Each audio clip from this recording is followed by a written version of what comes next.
নমস্কার, আশা করি সবাই ভালো আছেন। আমি শ্রাবন্তীস কিচেন অ্যান্ড ব্লগসে আপনাদের সকলকে স্বাগত জানাই। আজকে চলে এসেছি শীতের একটি জনপ্রিয় সবজি লাল শাকের রেসিপি নিয়ে। এটি খুব সহজেই বাড়িতে বানিয়ে নেওয়া যায় এবং খেতেও খুব সুস্বাদু হয়। তো শুরু করা যাক আজকের রেসিপি। প্রথমে লাল শাকগুলিকে ভালো করে বেছে কেটে ভালো করে ধুয়ে নিয়েছি। এরপর একটি কড়াইয়ে সর্ষের তেল দিয়ে ভালো করে গরম করে নেব। এরপর এই গরম তেলে দিয়ে দেব বড়িগুলি। এবারে বড়িগুলোকে লাল লাল করে ভেজে নেব। এরকম লাল হয়ে আসলে এগুলি নামিয়ে দেব। তারপর কড়াইয়ে তেল দিয়ে দেব 1 চামচ গোটা জিরে, 2 শুকনো লঙ্কা,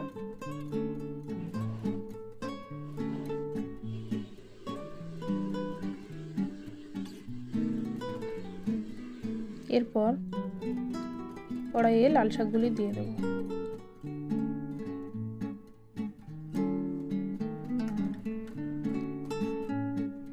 দিয়ে ভালো করে নেড়ে নেব।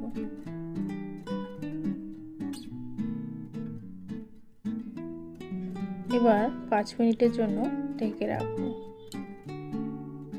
5 মিনিট পর ঢাকনা খুলে দেখে নেব ভালো করে সেদ্ধ হয়েছে কিনা।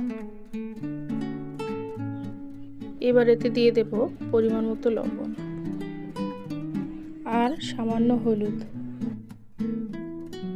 এবার একটু নেড়ে নিয়ে এতে দিয়ে দেব ধনিয়া গুঁড়ো, জিরে গুঁড়ো।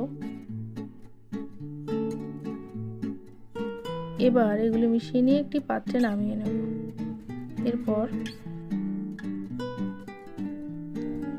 এবার একটি কড়াইতে দিয়ে দেব অল্প পরিমাণে তেলে দিয়ে দেব পেঁয়াজ কুচি, কাঁচা লঙ্কা চেরা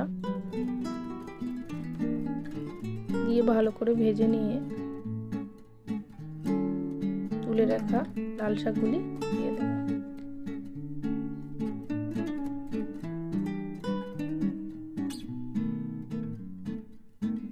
এবার কিছুক্ষণ ভালোভাবে ভেজে নিয়ে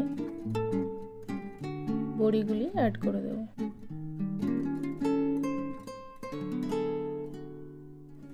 বড়িগুলি লাল শাকের সাথে মিশিয়ে নিচ্ছি। এরপর সামান্য পরিমাণে চিনি দিয়ে দেব। সবগুলি ভালো করে মিশিয়ে এলে উপর থেকে ছড়িয়ে দেব 1 চামচ ঘি।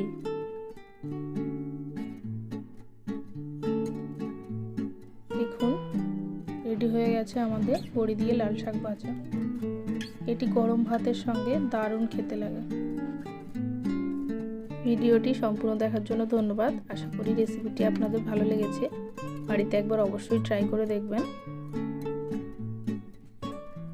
ভিডিওটি ভালো লাগলে একটি লাইক করে দেবেন এবং চ্যানেলটিকে সাবস্ক্রাইব করে দেবেন।